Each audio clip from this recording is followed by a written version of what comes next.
Hello students, आपका स्वागत है आपके अपने चैनल फिजिक्स एमएस सॉल्यूशंस में। आज हम चैप्टर 1 के दूसरे भाग वैद्युत क्षेत्र का अध्ययन करेंगे, इलेक्ट्रिक फील्ड। वैद्युत क्षेत्र किसी आवेश के चारों ओर का वह क्षेत्र होता है जिसमें कोई अन्य आवेश आकर्षण या प्रतिकर्षण का अनुभव करता है। अर्थात ये कोई आवेश रखा हुआ है प्लस क्यू, इसके कुछ दूर एक अन्य परीक्षण आवेश test charge plus Q zero रखा हुआ है, तो ये इस पर प्रतिकर्षण का बल लगाएगा। अगर इसके स्थान पर माइनस क्यू जीरो चार्ज होता तो ये आवेश उस पर आकर्षण का बल लगाता, अर्थात अट्रैक्शन फोर्स लगाता। अगर ये आवेश इससे बहुत दूर रखा हो कहीं, जो इसके वैद्युत क्षेत्र से बाहर हो, आप ये मान लीजिए कि इसका वैद्युत क्षेत्र यहां तक है। अब इस आवेश के द्वारा कोई भी बल नहीं लगाया जाएगा। क्यों? क्योंकि वो उसके वैद्युत क्षेत्र से बाहर है। तो वैद्युत क्षेत्र को आप एक आसान उदाहरण समझ सकते हैं। जैसे किसी गांव के प्रधान का क्षेत्र सीमित होता है। अगर किसी गांव का प्रधान दिल्ली या बंबई जाके कहे कि मैं किसी गांव का प्रधान हूं, तो वहां पर उसकी कोई भी पहचान नहीं होगी। इसी प्रकार कोई विधायक है शहर का और वो अमेरिका में जाके कहे कि मैं एक विधायक हूं, तो वहां पर उसकी कोई पहचान नहीं होगी, उसका वहां पर कोई प्रभाव नहीं पड़ेगा, क्योंकि वो उसका क्षेत्र नहीं है। तो इस तरह से आप समझ सकते हैं कि वैद्युत क्षेत्र क्या चीज है। किसी आवेश के चारों ओर का वह क्षेत्र जिसमें कोई अन्य आवेश आकर्षण या प्रतिकर्षण का अनुभव करता है। तो मैंने समझाया आपको, अगर ये आवेश इसके अंदर होता तो ये इस पर प्रतिकर्षण बल लगाता, लेकिन चूंकि बाहर है, क्षेत्र से बाहर है, तो इस पर कोई इस पर बल नहीं लगेगा। तो ये वैद्युत क्षेत्र की आप समझ सकते हैं।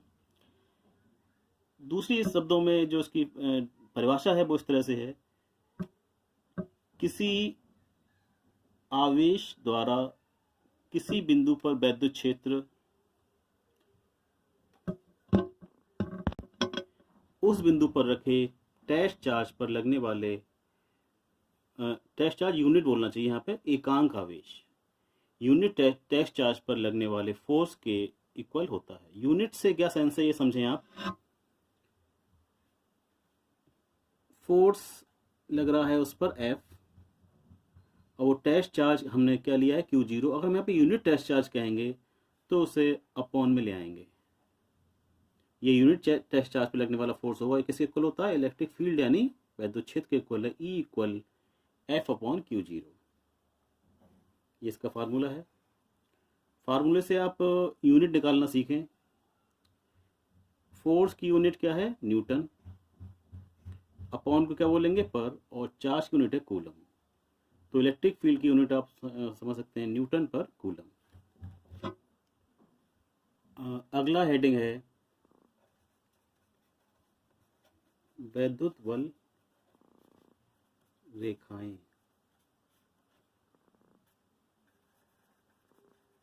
Electric line of force, electric line of force. वैद्युत बल रेखाएं किसी वैद्युत क्षेत्र में खींचा गया वह काल्पनिक वक्र है जिस पर एक एकांक धनावेश चलता है। वैद्युत बल रेखाएं प्लस चार्ज से निकलती हैं, जैसे आप देख रहे हैं फिगर में, और माइनस चार्ज पर आकर खत्म होती हैं।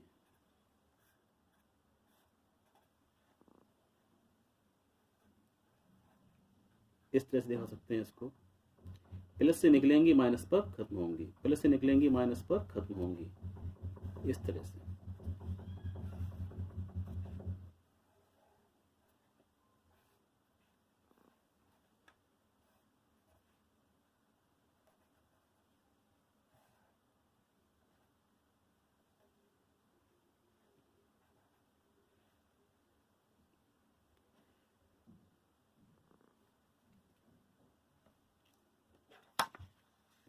वैद्युत बल रेखाओं के गुण, ये मैं जो बोल रहा हूँ वो सब आपको अपने पेन से कॉपी पर नोट कर लेना है। या किताब से स्टडी कर लेना है, बस समझने का प्रयास करें अच्छी तरीके से, क्योंकि मैं हर लाइन को लिख नहीं पाऊँगा यहाँ पर, उसमें बहुत टाइम खर्च होगा। तो मैं हेडिंग डाल के आपको समझा रहा हूँ, आप जो मैं बोल रहा हूँ उसको कॉपी पर नोट करते रहें, जिससे आपके नोट्स तैयार हो जाएंगे। कुछ गुण है इसके, इसमें पहला तो पॉइंट ये है कि ये एक दूसरे के समांतर और समान दूरी पर होती हैं। जैसा देख रहे हैं, लगभग समान दूरी पर है ये जाती चलती हैं।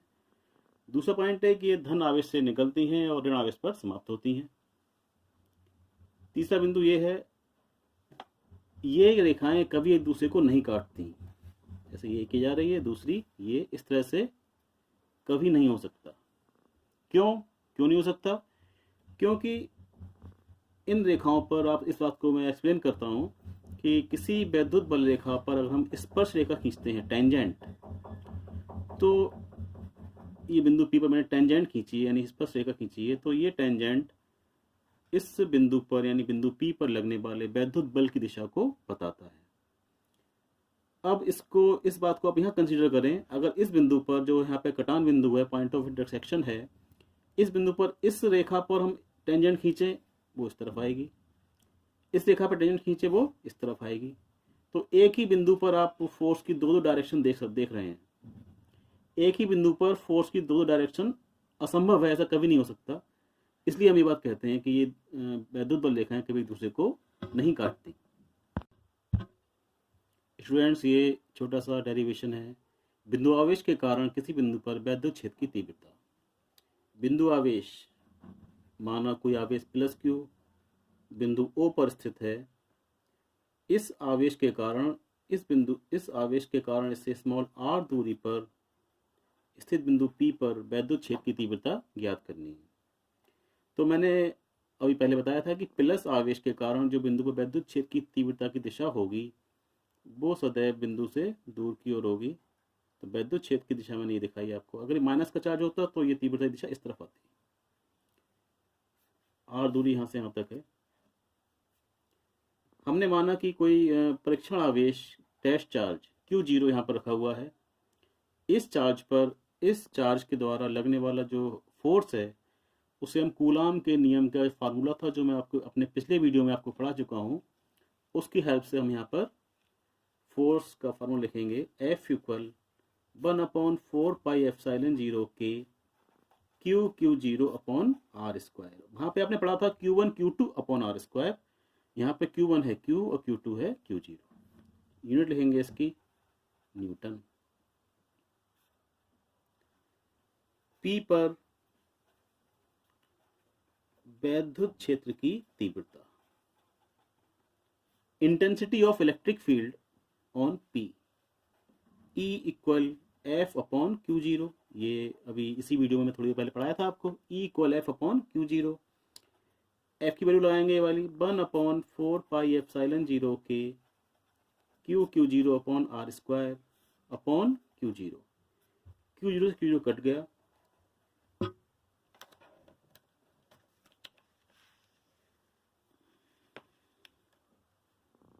E = 1/4πε0 K Q/r²। ये फार्मूला आ गया किसी बिंदु आवेश के कारण किसी बिंदु पर वैद्युत क्षेत्र की तीव्रता का। यूनिट आपको याद है, न्यूटन पर कूलम।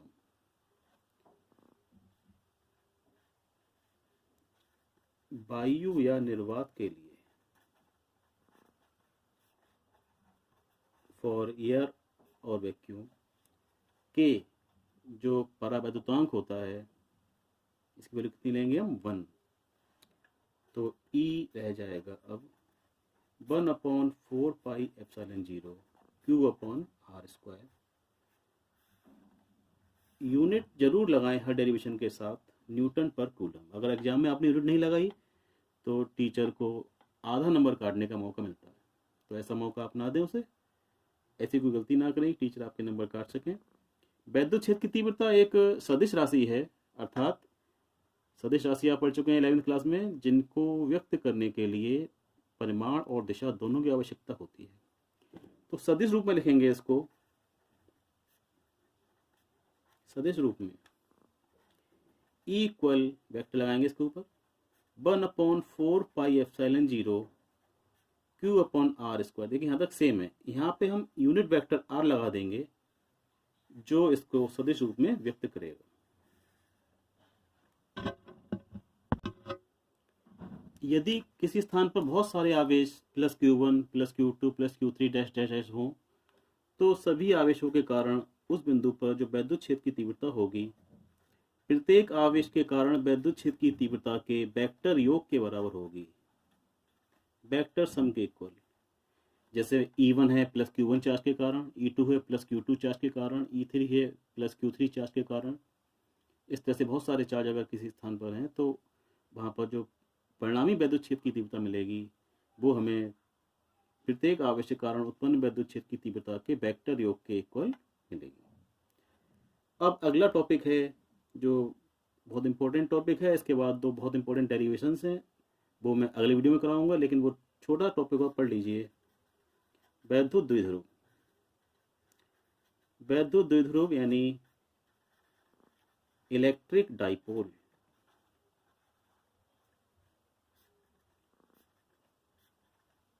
वैद्युत द्विध्रुव अर्थात इलेक्ट्रिक डाइपोल।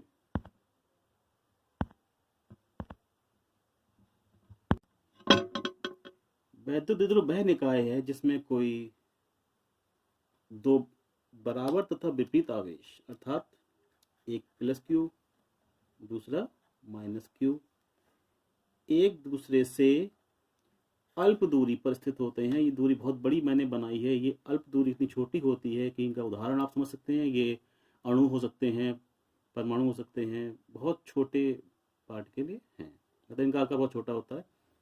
तो एक तरफ +q होगा, एक तरफ -q होगा, बीच की दूरी हम यहाँ पे लेते हैं 2l। ये है आपका वैद्युत द्विध्रुव। अगला हेडिंग है वैद्युत द्विध्रुव का आघूर्ण।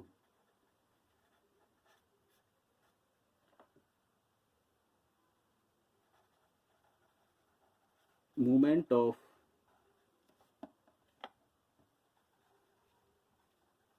Electric dipole. स्टूडेंट्स, वैद्युत द्विध्रुव का आघूर्ण स्मॉल p से रिप्रेजेंट किया जाता है। इसकी परिभाषा है कि किसी वैद्युत द्विध्रुव का आघूर्ण किसी एक आवेश तथा उनके बीच की अल्प दूरी के गुणनफल के इक्वल होता है, अर्थात P = Q × 2l यानी 2ql। इसकी यूनिट आप देख सकते हैं, चार्ज की यानी आवेश की यूनिट कूलाम, l जो डिस्टेंस है इसकी यूनिट क्या होगी, मीटर। तो इसकी यूनिट क्या आ गई, कूलाम मीटर। ये एक सदिश राशि है। इसकी दिशा -q से +q की ओर होती है, -q से +q की ओर। तो स्टूडेंट्स, आज हम अपने इस वीडियो को यहीं पर रोक रहे हैं। अगले वीडियो में बहुत मोस्ट इम्पोर्टेंट 2 डेरिवेशन होंगे, तो आप वीडियो को ज़रूर देखें, चैनल साथ बने रहें। घर बैठ के आप खूब मेहनत कर सकते हैं, तैयारी कर सकते हैं, अपने नोट्स तैयार कर सकते हैं। इस चैनल को लाइक करें, सब्सक्राइब करें और अपने दोस्तों के साथ शेयर करें। अगर वीडियो पसंद आता है तो उसको भी लाइक करें। धन्यवाद।